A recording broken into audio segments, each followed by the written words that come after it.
의 보좌 앞으로 담대히 나옵니다. 주님의 보혈로 우리를 덮으사 정결케 하시옵소서. 우리를 불쌍히 여기사 주님의 품에 안아주시고 주님의 위로와 안식이 예배드리는 이 시간에 충만케 하시고 그로 인해 우리의 심령이 회복되어지고 그의 세상에서 죄에서 승리하며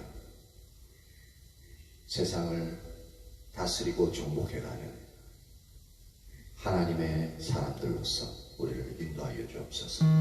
우리에게 예배의 영을 부어주십시오.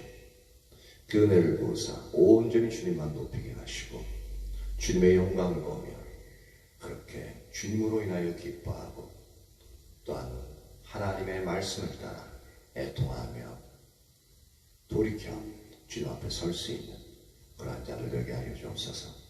감사합니다. 예수님 이름으로 기도합니다. 아멘. 추가곡 134장입니다. 추가곡 134장 거리마다 기쁨.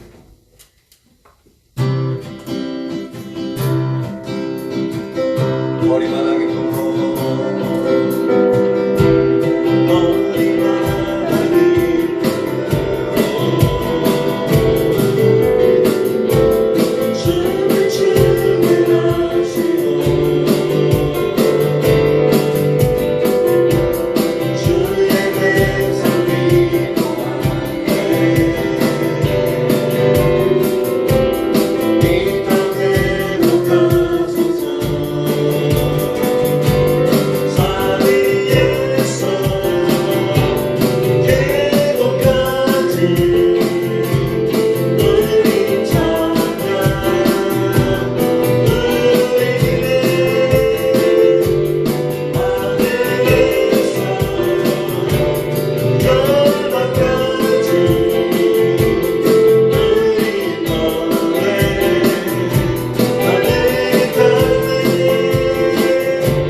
수가곡 203장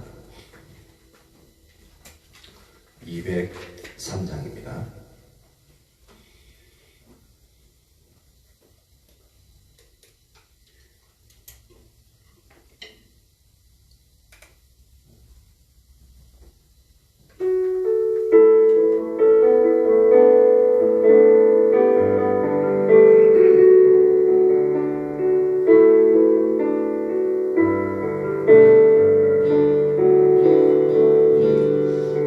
십자가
영원한 소망과 텅빈 두 얼굴로 덜은 떨리고 기쁨 어떻게 주의 은혜로 나를 살리었네. 예수의 안에서는 삶이라. 예수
마태복음 26장입니다.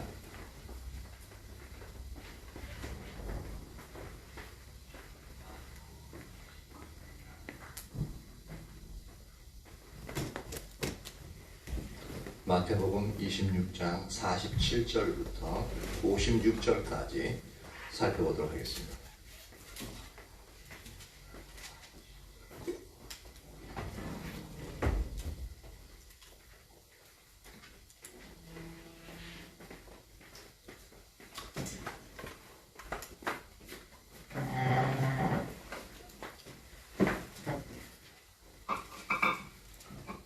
마태복음 26장 47절에서 56절 교독하도록 하죠. 제가 먼저 읽습니다. 말씀하실 때에 12 중에 하나인 유다가 왔는데 대제사장들과 백성의 장로들에게서 파송된 큰 무리가 칼과 몽치를 가지고 그와 함께 하였더라. 예수를 파는 자가 그들에게 군호를 짜 이르되 내가 입맞추는 자가 그이니 그를 잡으라 한지라. 다 같이 읽으세요. 곧 예수께 나와 라비어 안녕하시옵니까 하고 입을 맞추니 예수께서 이르시되 친구여 내가 무엇을 하려고 왔는지 행하라 하신대 이에 그들이 나와 예수께 손을 대어 잡는지라.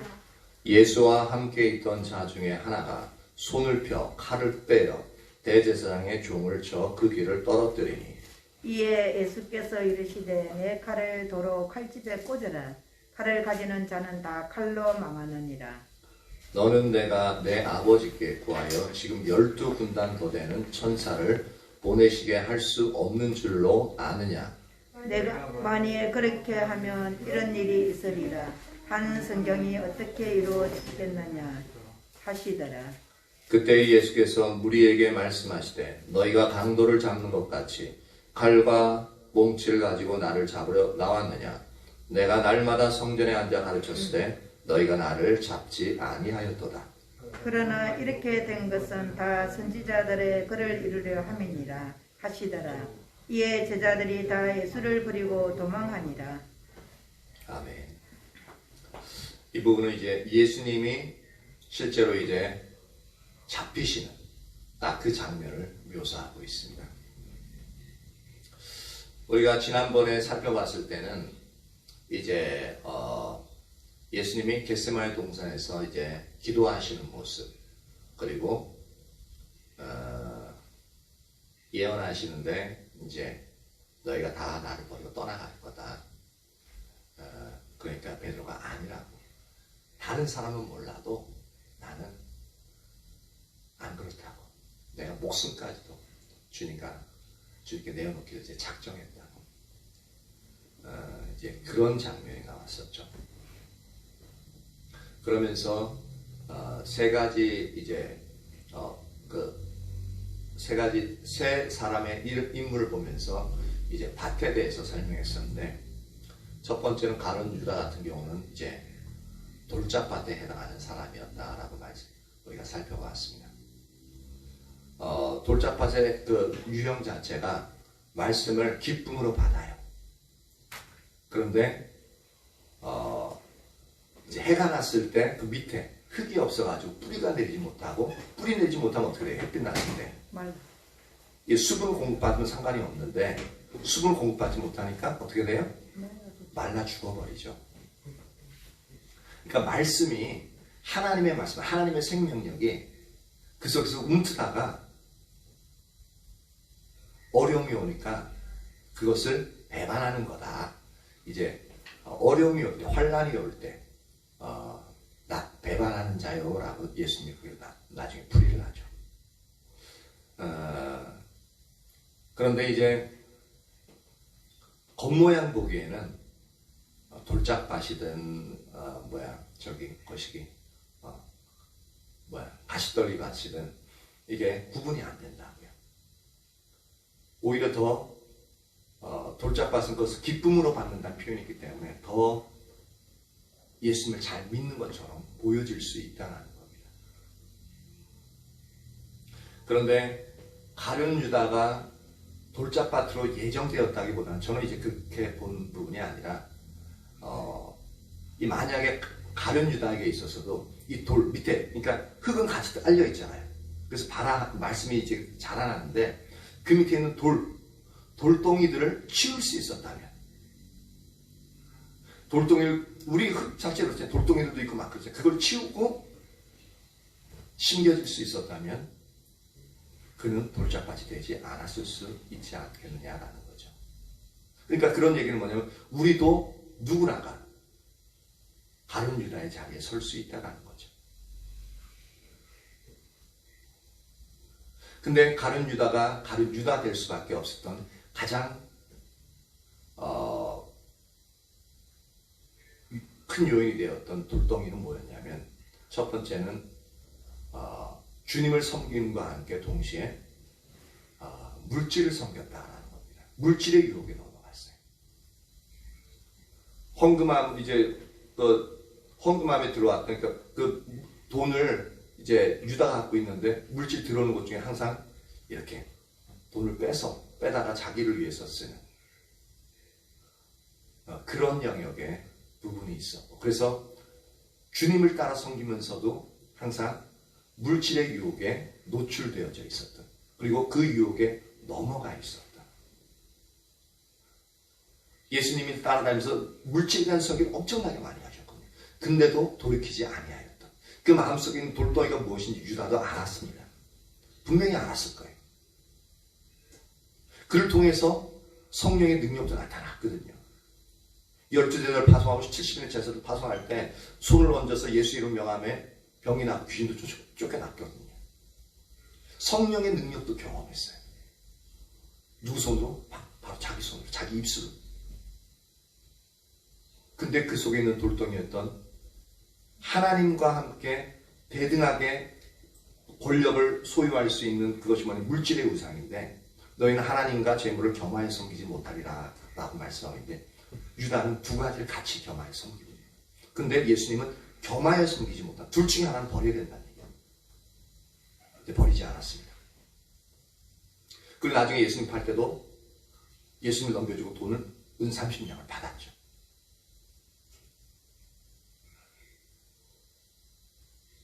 그게 이제 성경에서 다 볼 수 있는 가룟 유다의 가장 큰 돌덩이에요. 근데 한 가지 더 추측해서 살펴볼 수 있는 것은, 그는 자신의 생각과 예수님이 하는 자신의 메시아상과 지금 현재 예수님이 행하시고 있는 그 메시아의 모습이 많이 달라가지고, 그래서 그것도 아마 작용하지 않았나 싶어요. 그건 뭐 제자들도 마찬가지인데, 그 생각과 그 속에 있는 마음의 우상, 물질로 인해서 두 가지가 겹쳐져서 항상 죄를 지으면은 그 죄를 통해서 사단이 공격하죠. 그래서 사단이 예수님을 팔려는 생각을 넣었고, 그래서 거기에 넘어가는, 결국 근원은 뭐냐면 자신이 버리지 않았던 물질에 대한 욕심, 그것 때문에 넘어갈 수밖에 없는 그러한 자리에 있었다는 겁니다. 결국은 자기가 원하는 것을 얻고 자기 원하는 대로 하려고 하다가 결국은 예수님을 배반하는 자리까지 갔죠. 그 반면에 비슷한 상황 가운데 있었던 다른 나머지 11제자들은 제가 가시밭이라고 설명했었습니다. 예수님은 그렇게 열정적으로 따라다녔지만, 그리고 그 누구보다도 예수님을 사랑한다 고백했고, 그와 함께 목숨을 다 바칠 것을 얘기했지만, 그들을 통해서 놀라운 성령의 능력이 일어났지만, 그런데 그들은 두려움이 엄습했을 때 믿음으로 서지 못하고 다 주님을 버리고 또 도망하는 그러한 자리에 있었죠. 그래서 예수님이 돌아가시고 다시 오순절날 성령 강림하시기 전까지는 상당히 예수님이 나타나셔서 설명하시고 부활한 모습을 보이셨음에도 불구하고 두려워서 숨어 있었어요. 그리고 무기력하게 자기가 했던 고기 잡는 일들을 또한 했던 것을 볼 수 있습니다. 근심과 염려, 무기력증, 상실감.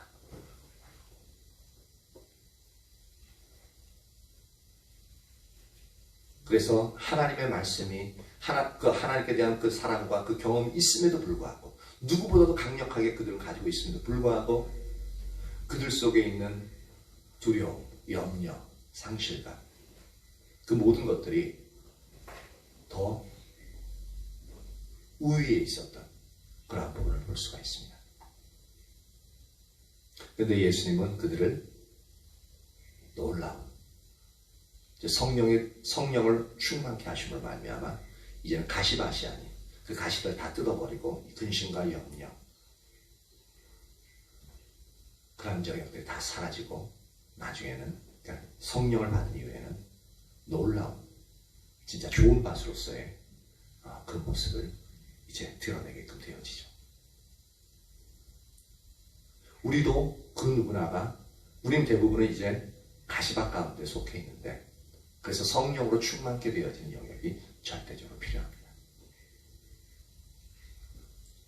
세 번째로 인물을 살펴봤던 인물은 그때는 얘기하는데 예수님은 좋은 밭의 표본입니다.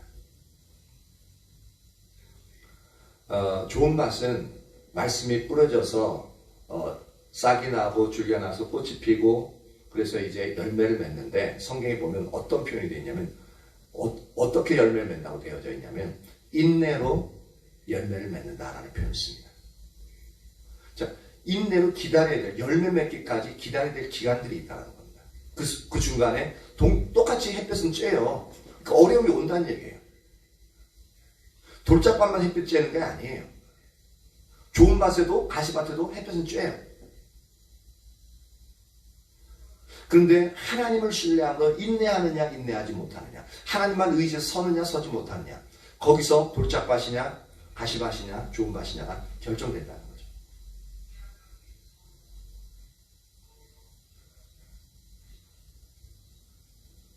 예수님은 그 순간 도망가고 싶어요. 겟세마네 동산에서 기도하실 때 보면 도망가고 싶어 하잖아요. 십자가에 달리는 그 영역 때문에 너무나도 누구보다도 고통스러워하고 심히 근심하여 죽게 되었다라고 말씀하시잖아요. 그런데 예수님은 내가 이 잔을 마시기 싫지만 하나님의 뜻대로 되어지길 원합니다 라고 자신의 감정을 솔직하게 고백하면서 동시에 그래도 나는 하나님 당신의 목적대로 내 삶을 하나님께 드리겠습니다 라고 그렇게 고백을 하죠. 그게 좋은 밭의 특징입니다. 좋은 밭의 사람들의 특징. 내가 원하는 것은 따로 있지만 그러나 나의 원대로 마옵시고 아버지 뜻대로 아버지의 원대로 되어지길 원합니다 라는 하나님의 뜻에 순종하는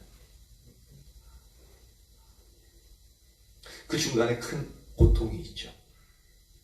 마음의 갈등, 고통. 그 실제로 잡히고 나서도 예수님 짧은 기간이긴 했지만 큰 고통이 있었고 십자가에서 달리실 때의 그 고통.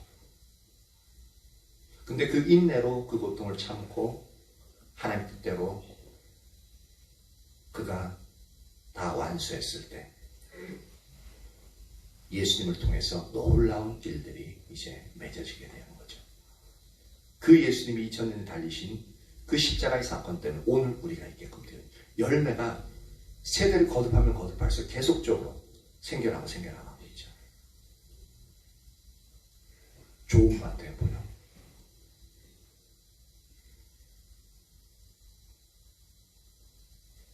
이렇게 이제 지난주에 했던 부분들을 간략하게 다시 살펴봤는데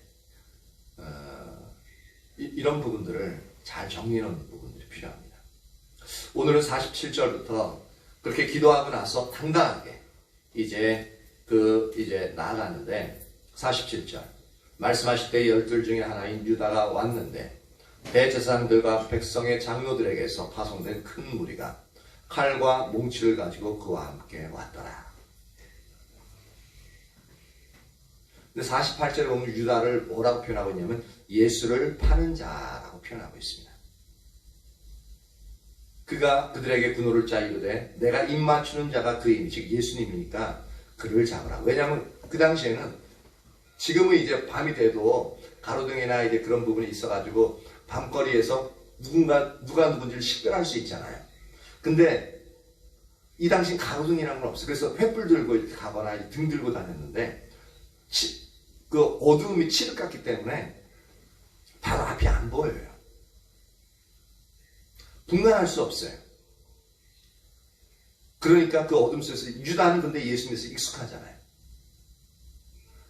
그래서 나가서 이제 내가 입 맞추는 그가 예수니까 잡으라라고 얘기하는 겁니다.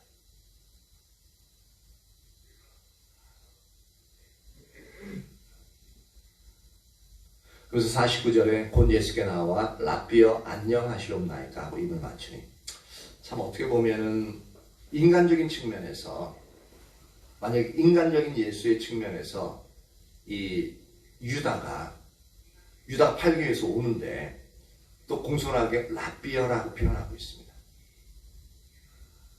상당히 끝까지 어떻게 보면 배신한 제자로서 그 비열한 그런 영역들을 볼 수가 있어요. 상당히 비열한,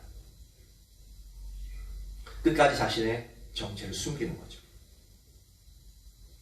근데 만약에 우리 같았으면 이런 유다를 보고 어떻게 대할까라는 겁니다. 상당히 가증하게 여기고 이 배신자야, 그런 식으로 아마 불렀을 것 같아요. 상당히 그리고 분노하고 믿을 수 없을, 내가 널 그렇게 했는데, 그렇게 잘 대해줬는데, 널 그렇게 사랑했는데, 지금도 사랑하는데 네가 날 배신해? 우리는 그렇게 얘기할 것 같아요. 저 같으면 그렇게 얘기할 것 같아요. 그런데 예수님의 가룟 유다, 그 이제 가룟 유다를 나중에는 이제 그 전에는 예수님이 어떻게 표현하고 있냐면 이 땅에 태어나지 않았으면 좋을 뻔했다. 그리고 죄인이라는 또한 표현을 씁니다. 이미 정죄되어져서 용서받을 수 없는 그 유다에게 마지막 가룟 유다와 예수님의 마지막 만남인데, 그렇게 자기를 파는 그 현장에서 예수님은 유다에게 어떤 말을 쓰는지 한번 보세요. 50절, 예수께서 이르시되 친구여 내가 무엇을 하려고 왔는지 행하라. 친구여라고 부르고 있어요. 끝까지 자신을 파는 유다의 인격을 존중해주는, 이게 가능하지 않아요, 인간적인 측면에서는. 근데 예수님은 끝까지 유다에게 원래 처음에 그 자세를 잃지 않고 여전히 사랑스럽게 그를 친구로서 대해주고 있는 배신자인데, 근데 이런 모습을 보면은 우리가 얼마나 은혜를 안심이 되는지 몰라요. 우리는 최소한 예수님을 배신하는 자는 아니고 예수님을 따라가려고 하는 자들이잖아요.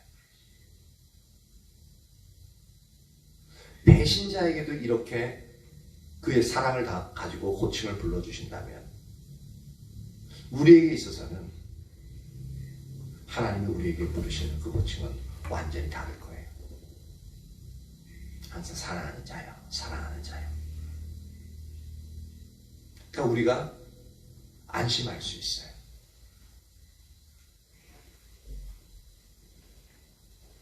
너무 좋으신 분이죠. 그러니까 그들이 나와서 예수께 손을 대어 잡는데 51절에 보면 예수와 함께 있던 자 중에 하나가 손을 펴 칼을 빼어 대제사장의 종을 쳐 그 뒤를 떨어뜨리니, 이에 예수께서 이르시되 내 칼을 도로 칼집에 꽂으라. 칼을 가지는 자는 다 칼로 망하느니라. 제자 중에 두 사람이 이제 칼을 가지고 있었습니다. 근데 그 중에 한 사람이 누군지 아세요? 요한복음인가 보면은 그 중에 한 사람이 말고 칼을 가지고 있는 사람, 제자 중에. 말고는 뒤떨어진 사람이고. 베드로? 네, 그 중에 한 사람이 베드로예요. 이처럼 베드로는 누구보다도 열정이 뛰어난 사람이었습니다. 그리고 그의 말처럼 내가 주와 함께 죽기도 각오하였다라고 말한 것처럼 진짜 그러려고 했던 거예요. 그리고 대제사장 중에 말고 귀를 자르기 위해서 휘둘렀던 게 아니라 오니까 예수님을 보호하기 위해서 앞에 나가서 칼을 뽑고 예수님을 못 잡도록 하기 위해서 자기가 칼을 휘둔 거예요. 죽이려고. 근데 말고가 칼이 날아오니까 피한 거죠. 피하다가 귀가 잘린 거예요. 귀를 자르기 위해서 칼을 휘둘렀던 게 아니라. 그만큼 베드로는 예수님을 사랑했습니다. 그리고 다 버릴지라도 자신만은 버리지 않겠다. 내가 죽음까지도 주와 함께 죽기로 내가 작정했다는 그 말이 진짜 사실이었습니다. 그 행동을 볼 수가 있잖아요. 순수한 열정이 뜨거운 사람이에요.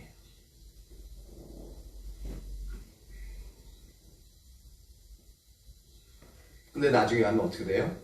두려움이 엄습하니까 예수님을 부인합니다. 몇 번이나? 3번씩이나.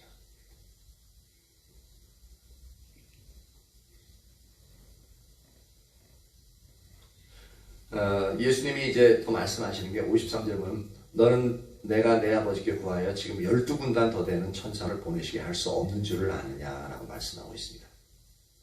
그러니까 예수님의 편이 상당히 막강하다는 것을 말씀하고 있습니다. 그럼 내가 이렇게 하면 이런 일이, 즉 내가 고난을 받고 십자가에 못 박히고 이제 다시 부활해서 이렇게 인류를 구원할 것이라 이렇게 예언되어 있는 이 일들이 이런 성경이 어떻게 이루어지겠느냐 그 말입니다. 내가 이렇게 잡혀가지 않으면 이 일들은 이루어지지 않는다. 그러니까 내가 힘이 없어서 잡혀가는 게 아니라 성경에 예언되어진 대로 하나님의 의도하신 대로 내가 그렇게 말씀대로 순종해 나가는 거라는 겁니다. 여기서 12군단 더 되는 천사가 그랬잖아요. 사무엘 한가? 열왕기 한가, 열왕기 상에 보면은 이렇게 나옵니다, 이제. 히스기야 시대 때, 열왕기 하가 되겠네. 히스기야 때, 아수르 군대가 쳐들어오죠. 근데 하나님이 천사 한 명이에요. 한 명을 보내서 하룻밤 사이에 18만 5천인가? 그 군대들을, 아수르 군대들을 싹 다 죽여버립니다. 그렇지, 그거 기억나죠? 천사 한 명의 위력이 그래요. 그런데 12군단 더 되는 천사. 그러니까 상상할 수 없는 게 12군단이라는 게 도대체 몇 명이냐면, 그래서 제가 한번 찾아봤어요. 12군단이 도대체 몇 명이냐. 이 당시는 이제 로마의 아우구스티누스 황제가 다스리는 시기였어요. 이 당시에 로마 1개 군단, 한 개 군단의 군단의 정규 군단의 수가 뭐냐면 보병이 한 6,100명 정도예요. 보병이 6,100명, 말이 726필.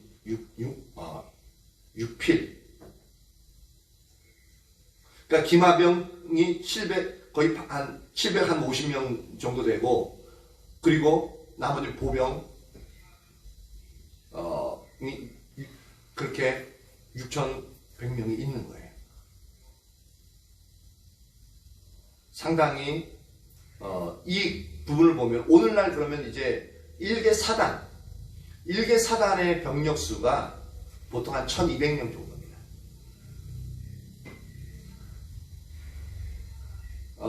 세 개의 대대가 모여서 한 개의 연대를 이루고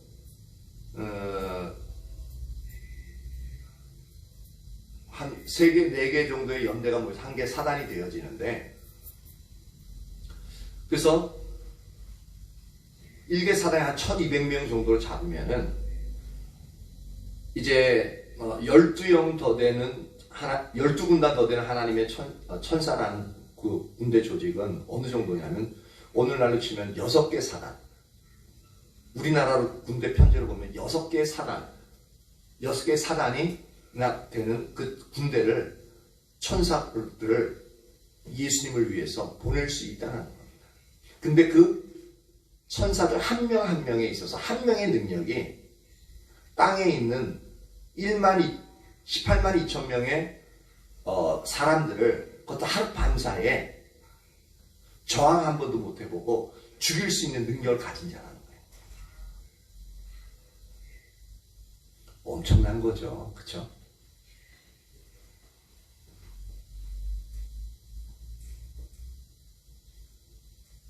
그러니까 예수님이 이제 제자들에게 가르치는 것이 난 절대로 힘이 없어서 붙잡혀가는 게 아니다라는 거죠. 하나님의 말씀대로 예언되어진 대로 그렇게 내가 그 일들을 이루기 위해서 내가 지금 잡혀간다 라고 말씀하고 있는 겁니다.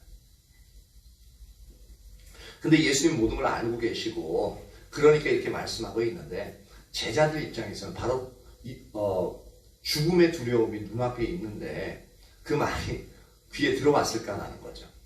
안 들어와요.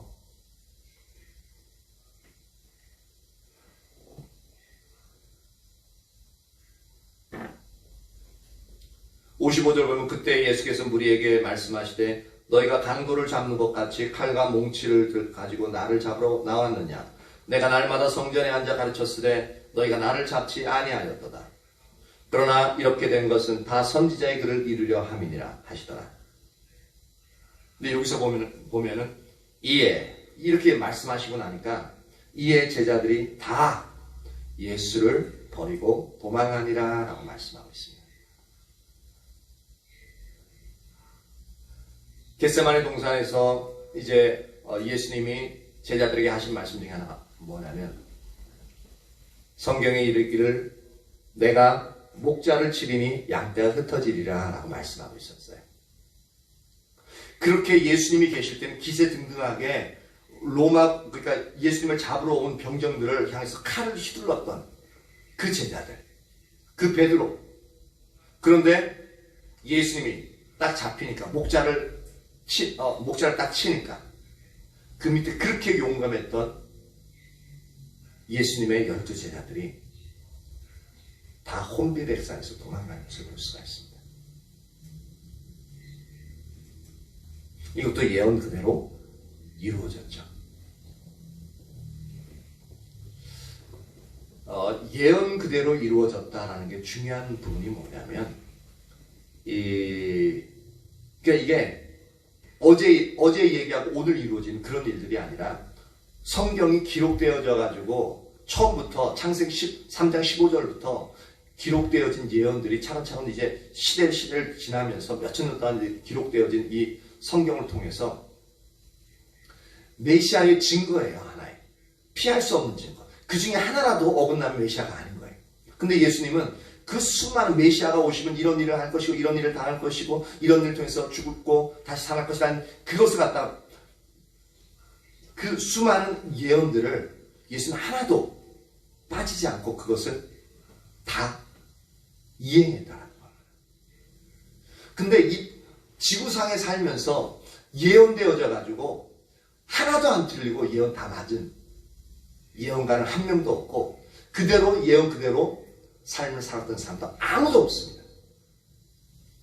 오직 예수님만 유일해요.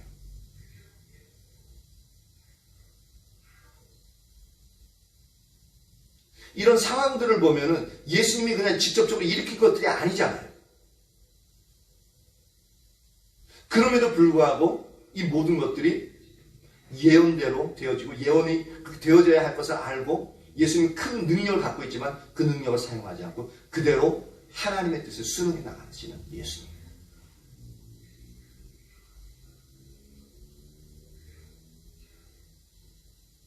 그래서 그가 메시아로서의 성경에서 몇천 년부터 예언했고 이스라엘 백성들 그토록 기다려왔던 메시아임을 한치의 오차도 없이 그렇게 되어짐을 설명하고 있는 겁니다.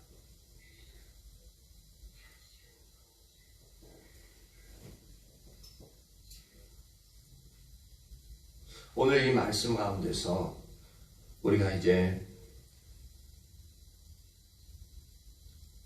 우리에게 주시는 말씀들이 어떤 부분이 있을까요?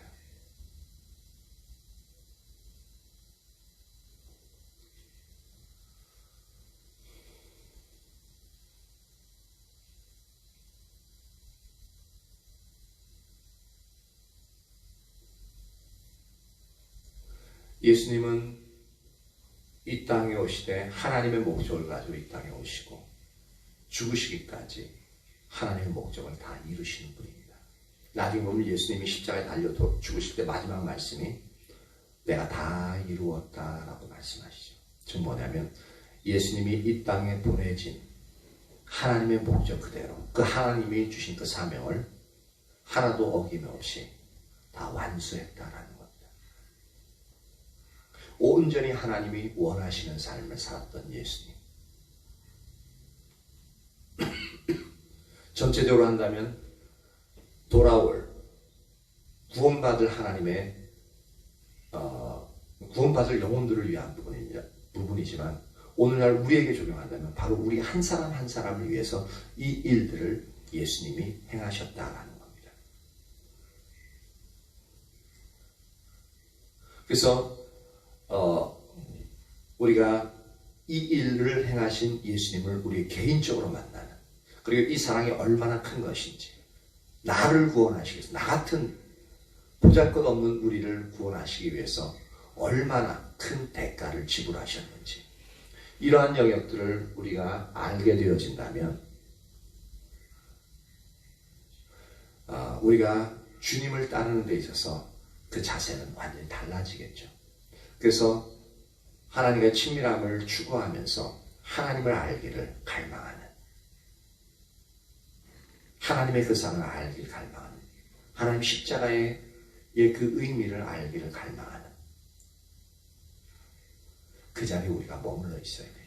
그리고 그것을 알면 알수록 우리가 저항할 수 없는 너무나도 큰 사랑으로 인해서 우리가 주님 앞에 무릎 꿇지 않을 수 없고 그분이 우리를 사랑하신 그 사랑을 깨달으면 깨달을수록 우리가 그분 앞에 무릎 꿇고 엎드려 주님을 사랑하지 않을 수 없는 경배하지 않을 수 없는 그러한 자리에 가게 될 겁니다. 저는 더 그것을 원합니다.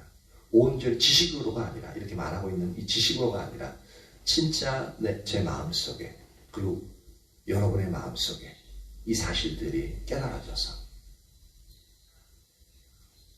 그 사랑으로 인하여 우리가 감격하고 그 사랑으로 인하여 우리가 담대하며 그 사랑으로 인하여 우리가 기뻐하고 그 사랑으로 인하여 우리가 위로를 얻고 그 사랑으로 인하여 우리가 만족을 얻으며 이 세상에서 하나님이 우리에게 명령하신 그 원하시는 삶들을 살아가는 저와 여러분 되어지길 예수님의 이름으로 축복합니다. 아멘. 아멘.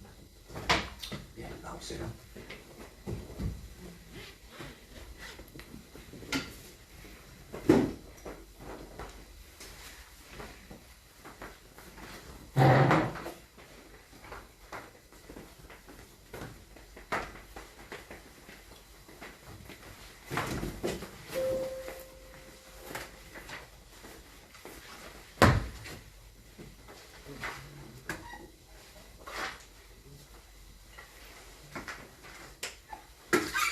주바보 50장입니다. 주바보 50장.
하나님의 일은 하나님이 이루신다.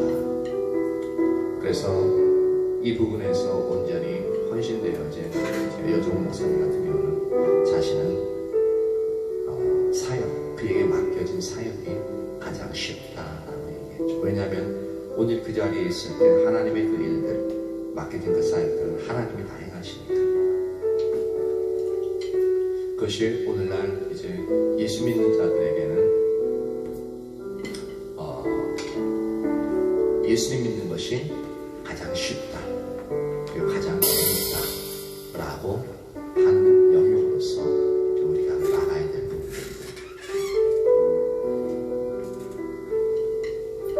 저도 사역 그 자체는 어려운 것 같잖아요. 물론 이제 제가 큰 사역을 하고 있는 부분은 아니지만, 근데 무엇이 가장 어려운가 하면 바로 지속적으로 하나님과의 친밀한 교제를 누리는 것, 그것이 가장 어려운 것 같아요. 그 부분이 안 되어지면은 하나님의 은혜가 거치게 되어지고, 그러면 내 힘으로 할 수밖에 없는 상황들이 나타나. 그러면 어려워질 수밖에 없는 거예요. 근데 하나님과의 관계가 온전하고 누구보다 하나님을 사랑하는 자리에 있으면 저절로 열매가 맺혀지기 때문에, 또 많은 열매가 맺혀지기 때문에 하나님의 일이 쉬워지는, 즉 예수님 믿는 것은 쉬워지는 거예요.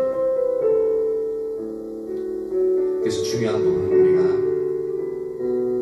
항상 하나님께 하나님의 은혜를 인하여 진심으로 감사하고, 두 번째는 하나님의 목적에 우리가 온 힘으로, 온 삶으로 동참하는. 세 번째는 주님과의 친밀한 교제를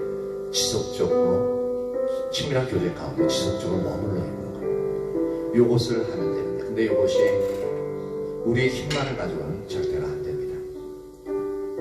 오직 성령이 부어지고 그로 인해서 하나님의 은혜가 우리와 함께 하실 때만 이 부분도 가능합니다.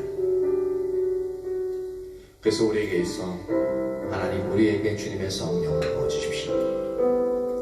그래서 예수님이 당당하게 십자가에 달려 죽기 위해서, 하나님의 목적을 이루기 위해서 당당하게 나가실 수 있었던 것처럼 우리도 하나님과의 그 관계가 온전히 지속적으로 유지됨으로 말미암아 하나님의 일들을 우리를 통해서 이루시되 기쁨으로 우리에게 이루어지고 하나님의 은혜가 이루어짐으로 말미암아 우리는 예수님 믿는 것이 가장 쉬운 자리에 갈 수 있도록 주님의 성령이 우리에게 임하시고 우리로 하여금 이 주님과의 친밀한 교제 가운데 항상 머물러 있을 수 있도록 그렇게 기도합니다.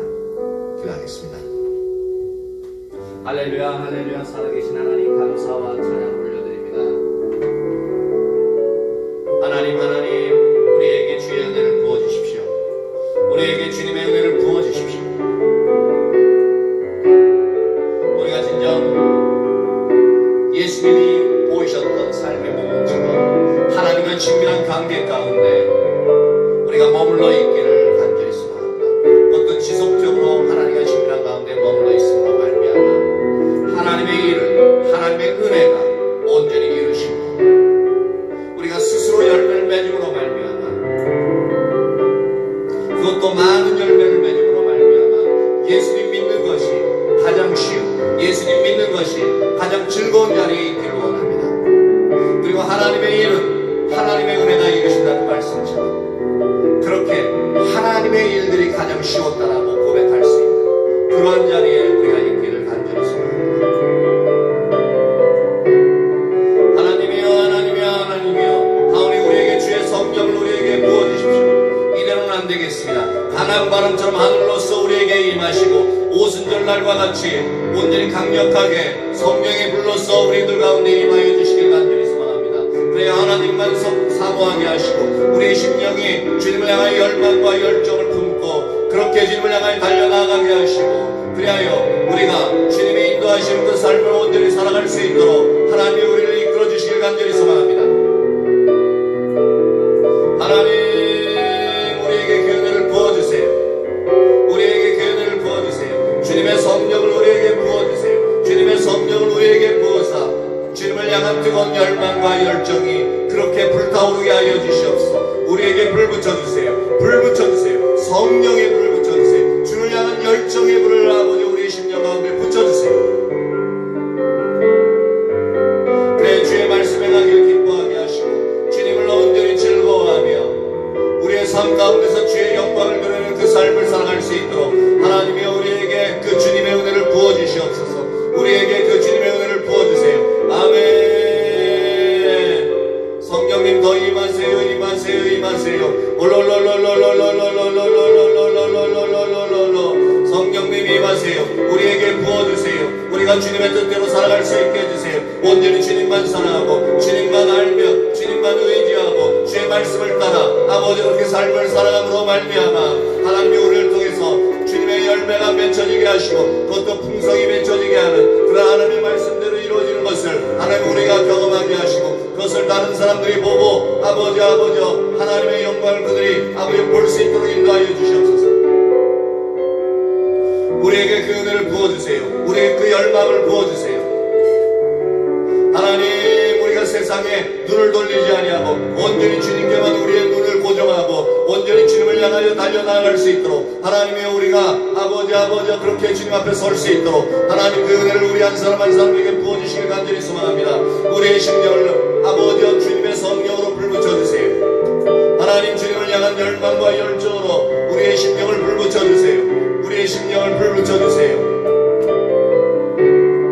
아멘. 그래야 세상에 있어서 아버지와 세상에 속하여 우리가 살아가고 있지만 세상에 의해서 이끌려가는 것이 아니요 세상이 우리에게 주는 고난과 고통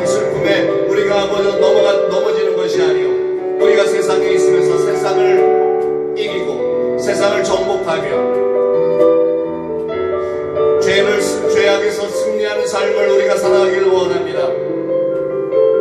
하오니 주님, 우리를 인도하여 주십시오. 우리를 이끌어 주십시오. 우리의 심령을 주장하여 주세요. 주님의 은혜를 우리에게 더욱더 부어주세요. 하나님의 말씀대로 삶을 살아갈 수 있도록, 하나님이 우리에게 말씀하신 삶을 살아갈 수 있도록 우리에게 주님의 은혜를 우리에게 부어주세요. 우리에게 주님의 은혜를 부어주세요. 우리에게 주님의 은혜를 부어주세요.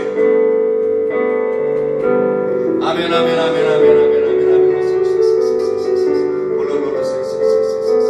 오, 주님, 주님, 주님, 주님, 주님. 주하고 165장입니다. 주하고 165장.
주의 아름다우신 고요 사랑 노래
아름다우신 분이며 주님의 임재 가운데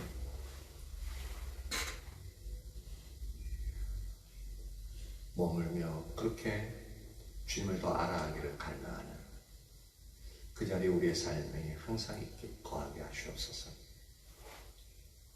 그리함으로 하나님의 은혜가 우리 가운데 항상 지속적으로 머물고 우리 가운데 하나님의 열매들이 예수 그리스도의 열매들이 항상 맺어지게 하시고 또 풍성하게 맺어진 그러한 삶의 자리에 있기를 원합니다. 이것을 위해서 우리가 해야 될 영역들을 선명히 바라보게 하시고 우리가 애쓰고 힘쓰며 주님 앞에 매달리는 그 자리에 있게 하시옵소서. 그 삶을 살았던 예수님께서 그렇게 삶의 모범을 먼저 보여주셨습니다.